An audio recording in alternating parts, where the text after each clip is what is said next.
the CEO's daughter. When workplace bullies met their boss's kid. She was the new intern who worked twice as hard as everyone else, but got treated like garbage by jealous coworkers. They mocked her thrift store clothes, excluded her from meetings, and sabotaged her projects to get her fired. What they didn't know was that she was the CEO's daughter working undercover, and their bullying was about to cost them everything. Welcome back to Consequences & Co., where workplace bullies always pick on the wrong person and karma comes with a corner office. I'm your host, and today we're diving into one of the most satisfying workplace revenge stories that's been trending everywhere.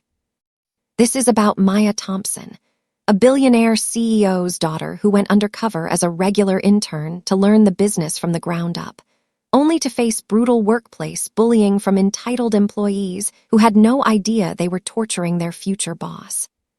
Hit that like button if you've ever been the underdog at work who everyone underestimated, and let's watch some workplace bullies learn the most expensive lesson of their careers. Chapter 1: The Undercover Heiress. Maya Thompson had grown up watching her father, tech mogul David Thompson, build data flow industries from a garage startup into a billion-dollar enterprise. But she'd also watched how employees treated him differently once they learned he was the CEO. Suddenly, everyone was fake, strategic, and desperate to impress. When Maya graduated from Stanford Business School, she had a radical idea.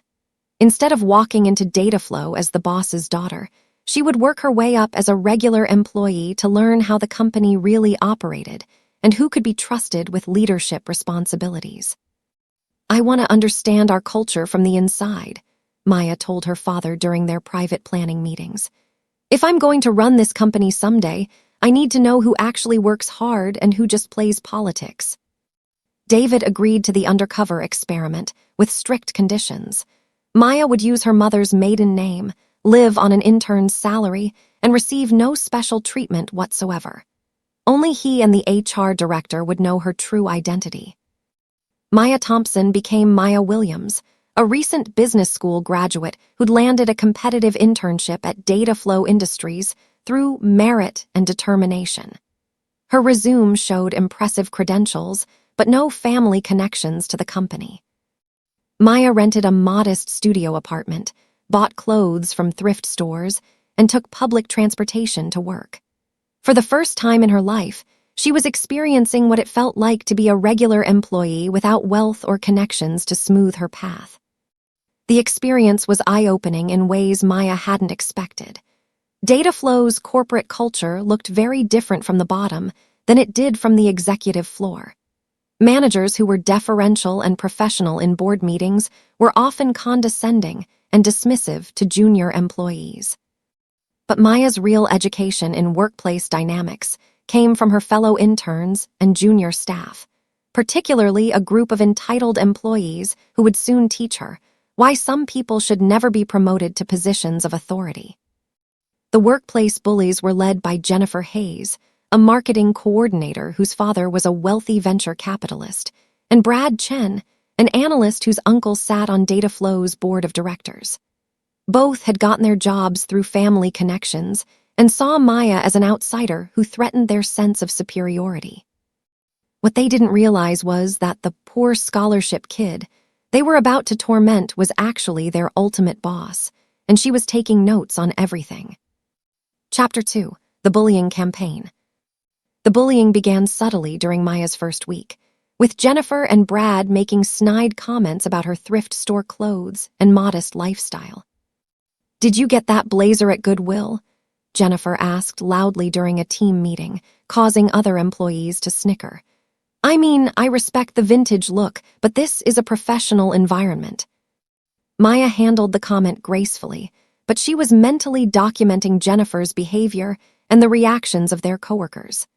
Some looked uncomfortable with Jennifer's cruelty, while others seemed entertained by the social hierarchy being established.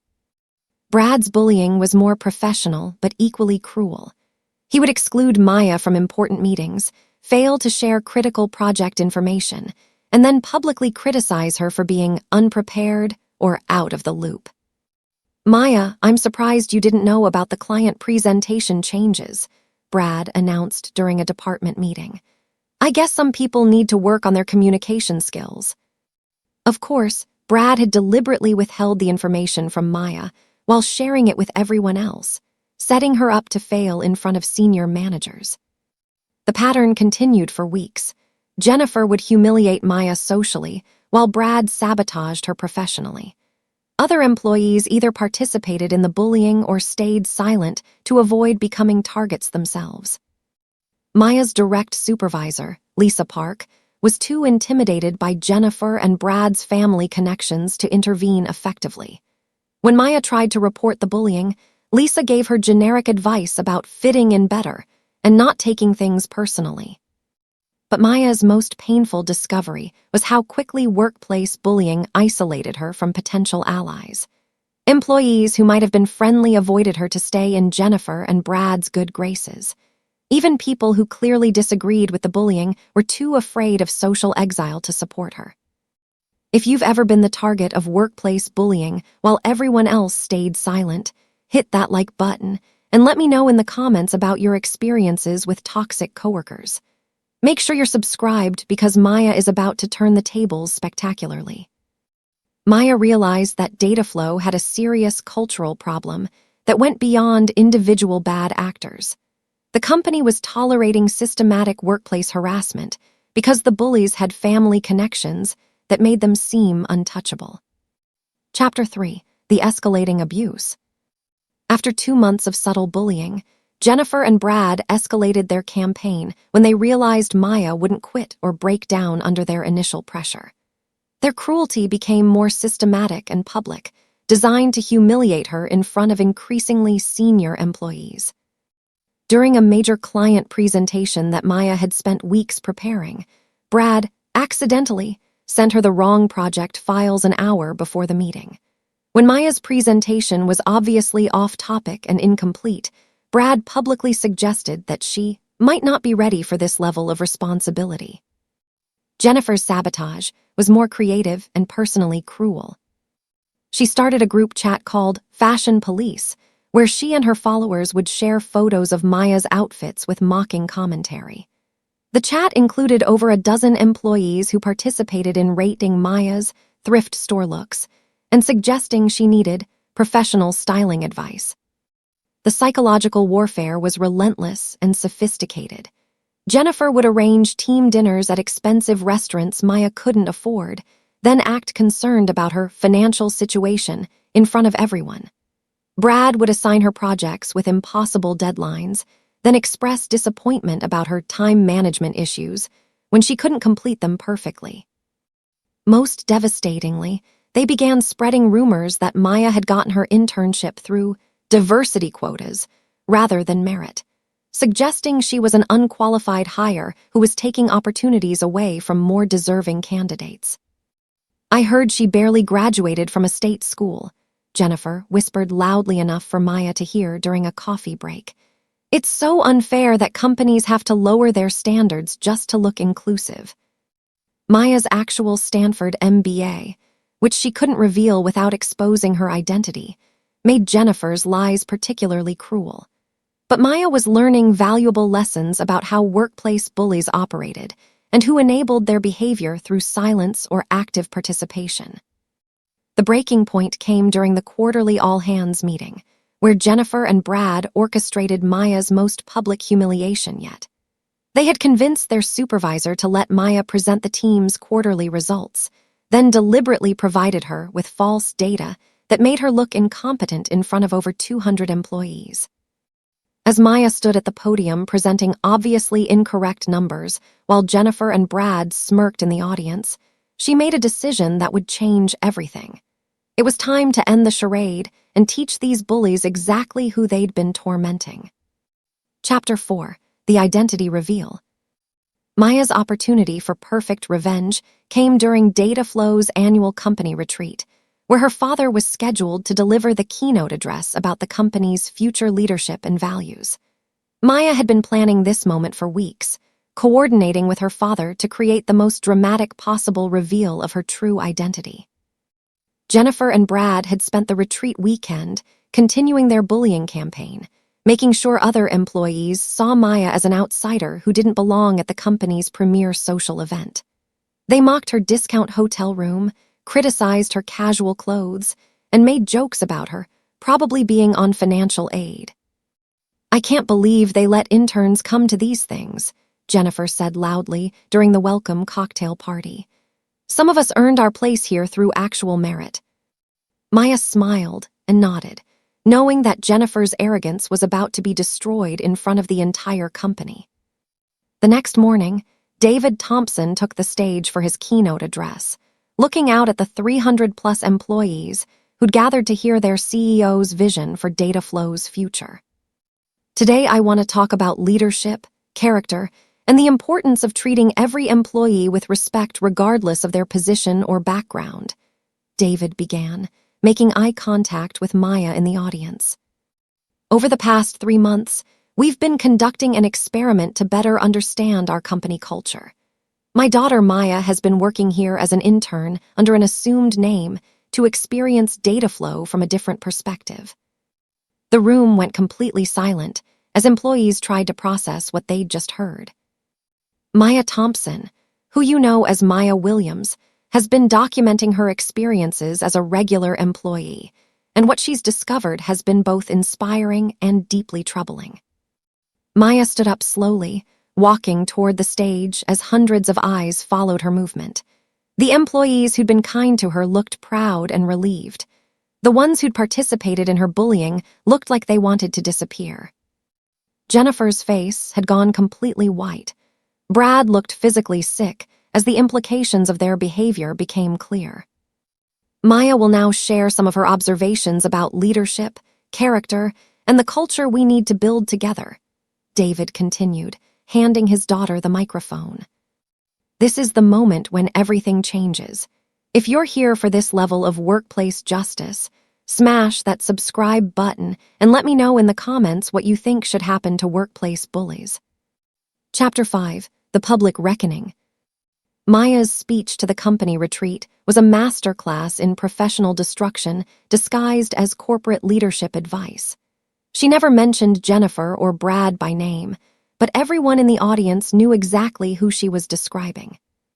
"During my time as an intern, I've learned that our company has employees who embody our values of collaboration, integrity, and respect," Maya began, her voice carrying clearly across the silent auditorium. "But I've also discovered that we have people who use family connections to avoid accountability while bullying colleagues they see as beneath them." The discomfort in the room was palpable as employees realized they were about to witness career-ending consequences for the bullies they'd either enabled or been too afraid to confront. "I've watched employees deliberately sabotage coworkers' projects, spread false rumors about their qualifications, and create hostile work environments designed to force good people to quit," Maya continued. "This behavior doesn't just hurt individual victims, it damages our entire company culture." Maya then did something that shocked everyone. She displayed screenshots of the Fashion Police group chat on the main screen, showing months of cruel messages about her appearance, background, and perceived financial status. These messages were shared by employees who thought they were mocking a powerless intern, Maya said, as gasps filled the auditorium. But they were actually revealing their own character to someone who will soon be making decisions about their future at this company. The screenshots were devastating. Seeing their own cruel words displayed publicly, many employees looked ashamed of their participation in or tolerance of the bullying campaign. But Maya's most powerful moment came when she addressed the broader lesson about workplace dynamics and leadership responsibility. "Leadership isn't about having the right last name or family connections," she said, looking directly at Jennifer and Brad. "It's about how you treat people when you think there are no consequences for your actions. Today, we're going to discuss what real consequences look like." Maya then announced immediate changes to Dataflow's policies: mandatory respect and inclusion training, anonymous reporting systems for workplace harassment, and most importantly, a comprehensive review of all employees' professional conduct and performance. We're going to evaluate every person in this company based on their actual contributions, their treatment of colleagues, and their embodiment of our stated values, Maya concluded. Those who have been building others up will be rewarded. Those who have been tearing others down will find new opportunities elsewhere. Chapter 6. The Systematic Destruction.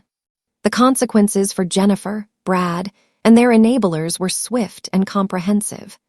Within a week of Maya's reveal, Dataflow's HR department had launched full investigations into workplace harassment, professional misconduct, and abuse of family connections. Jennifer Hayes was terminated immediately for creating a hostile work environment, professional harassment, and misuse of company resources for personal attacks against coworkers. Her father's venture capital firm, which had invested heavily in Dataflow, faced awkward questions about his daughter's conduct and character.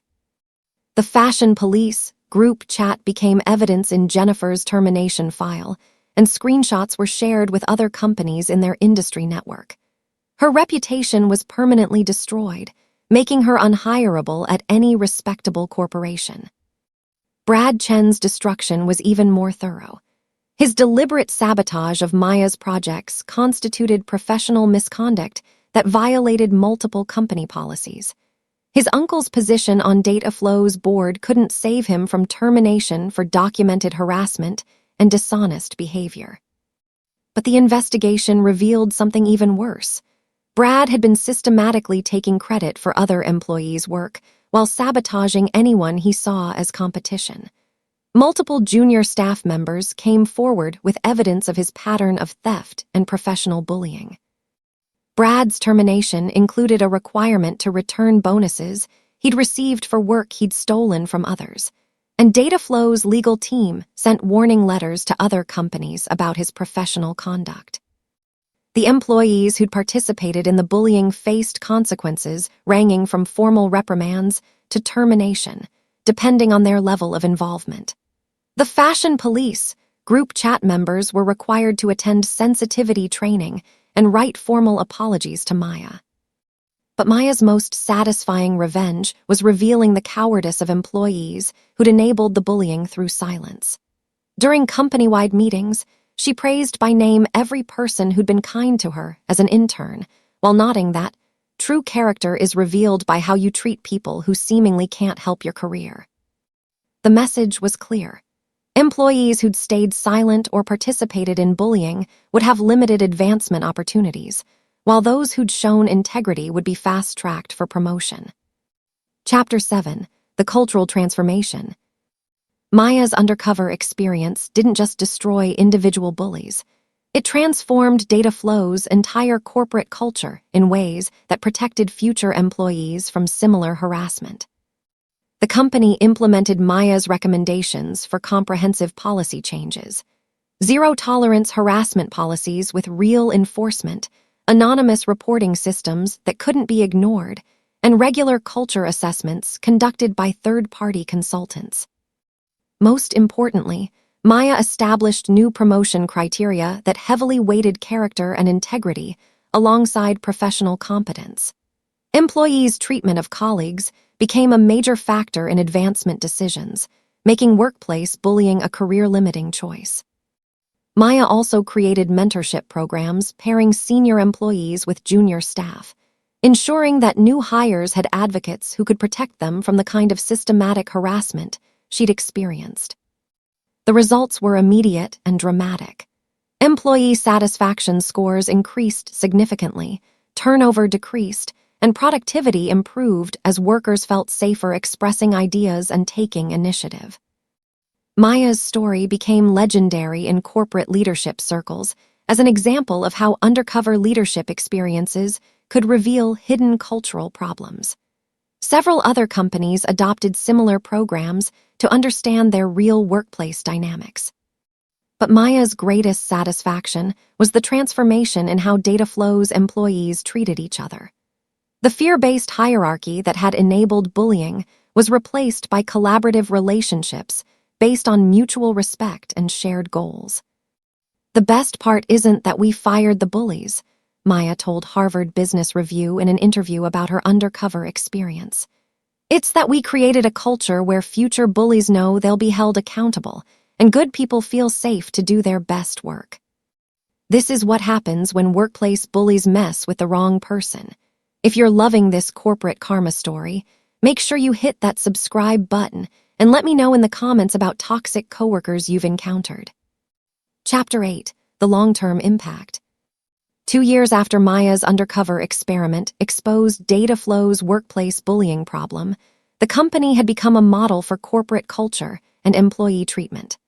Maya, now officially the chief operating officer, had used her experience to create systemic changes that protected employees at every level. Jennifer Hayes had struggled to find employment after her termination became public knowledge. The screenshots of her cruel messages had spread through professional networks, making her a liability for any company concerned about workplace culture. She eventually left the tech industry entirely, working in retail while trying to rebuild her reputation. Brad Chen faced similar career destruction, compounded by the revelation that he'd been stealing credit for others' work throughout his professional life. His termination from Dataflow triggered investigations at his previous employers, revealing a pattern of professional misconduct that made him unemployable in his field. But the most lasting impact was on employees who'd witnessed the consequences of workplace bullying and chosen to change their own behavior. Many came forward to apologize for their silence during Maya's harassment and committed to being active advocates for respectful workplace culture. Maya's undercover story had also inspired other companies to examine their own cultures more critically. Several CEOs reached out to Maya for advice on conducting similar experiments or implementing Dataflow's policy changes. The story became required reading at business schools as a case study in leadership, corporate culture, and the real-world consequences of workplace harassment. Maya frequently spoke at conferences about the importance of creating inclusive environments where all employees could thrive. My experience taught me that bullying isn't just about individual bad actors, Maya explained during a keynote at Stanford Business School. It's about systems that enable harassment and cultures that prioritize connections over character. When we change the systems, we change the behavior.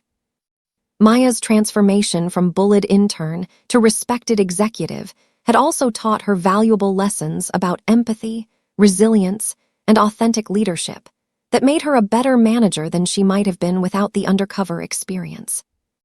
Epilogue: The Legacy.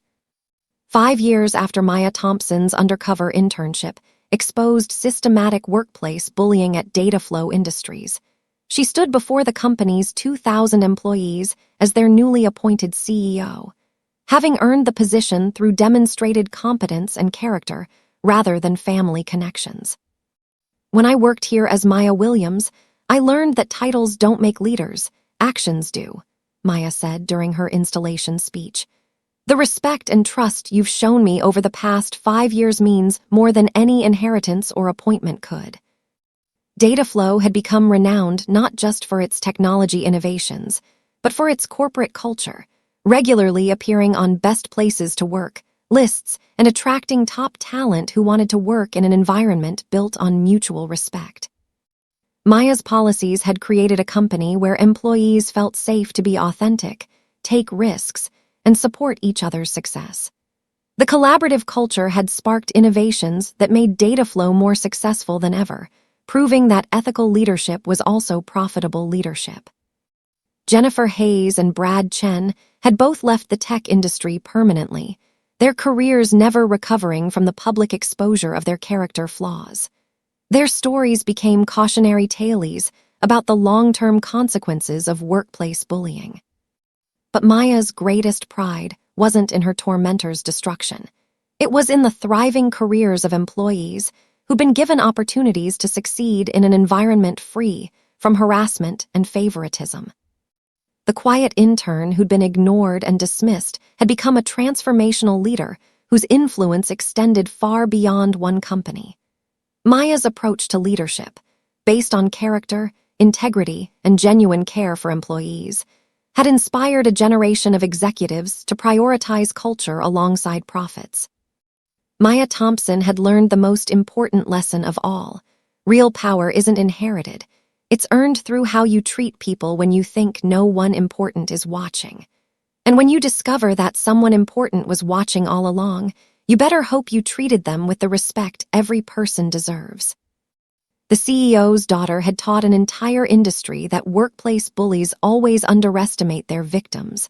Authentic leaders earn their positions through character. And karma sometimes comes with a corner office and the power to create lasting change. Thank you for watching Consequences & Co. This story of workplace bullying and ultimate justice shows us that you never know who you're really dealing with, and treating people badly always comes back to haunt you. If Maya's journey from bullied intern to CEO inspired you, smash that like button and let me know in the comments about your own experiences with workplace bullies and the karma that found them. Subscribe for more incredible tales where underdogs become top dogs and toxic coworkers get exactly what they deserve. Remember, character matters more than connections, integrity beats intimidation, and the person you're bullying today might be your boss tomorrow. Subscribe now for more stories where workplace justice prevails and bullies learn the most expensive lessons.